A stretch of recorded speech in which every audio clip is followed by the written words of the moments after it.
Well, if you needed another reason to root against nuclear war, Colorado's long been thought to be one of the first targets should, God forbid, missiles fly.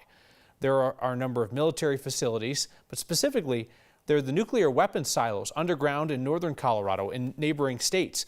They're designed to draw fire from nuclear-armed enemies in order to spare American cities elsewhere.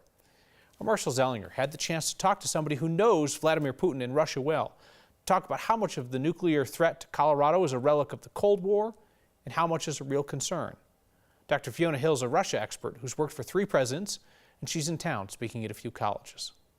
One of the things that is notable about Putin, and remember, he's been in office now for 22 years. Dr. Fiona Hill knows Russia better than most. She was President Trump's former advisor on Russia. She's met Vladimir Putin. And as she visits metro area colleges, like this morning at the University of Denver, she opines about the Russian president. The only person who made this decision to invade Ukraine is Putin. He didn't have to do this. It's purely a war of choice, his choice. It's not even the Russian people. Hill said we are already in World War III, which means I need to tell you about the nuclear sponge, a cute name with a terrifying assumption. Check out this map provided by the National Park Service. The red shaded areas still have buried nuclear missiles, like around Warren Air Force Base at the Colorado-Wyoming border. During the Cold War, these locations were the shortest distance to strike the Soviet Union, and the missiles were away from populated cities in case the Soviet Union wanted to strike first, which would likely involve first destroying these sites to take away our counterattack. Are we in Colorado the first attack if there's a nuclear war? Well, it depends on what the nature of that is. And unfortunately, during the Cold War, yes, that was the case back in the period in which there was a standoff between the United States and the Soviet Union.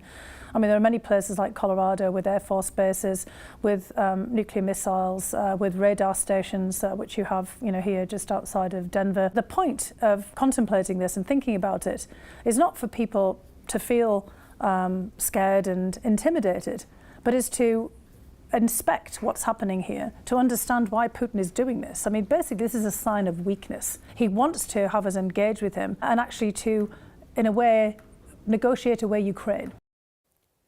International politics and nuclear war, not what I went to school for. But I had a fascinating conversation with Dr. Hill, including the idea that the systemic destruction of a country or a people seems to be okay in the world when the person doing it has nuclear weapons at their disposal. She told me that if Putin didn't have nuclear weapons, maybe there'd be more pushback from the rest of the world, but because you have nuclear weapons, you have to take a different stance and let it go for a while, apparently. Yeah, genocide is what the dictionary calls that when you try to wipe out a people based on who they are.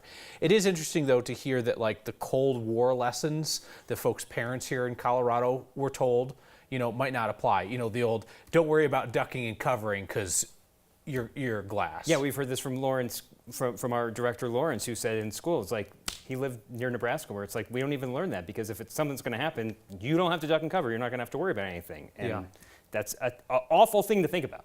Yeah, and disturbing to think about somebody operating from both a point of weakness, as Dr. Hill says Putin is, but also nuclear arms.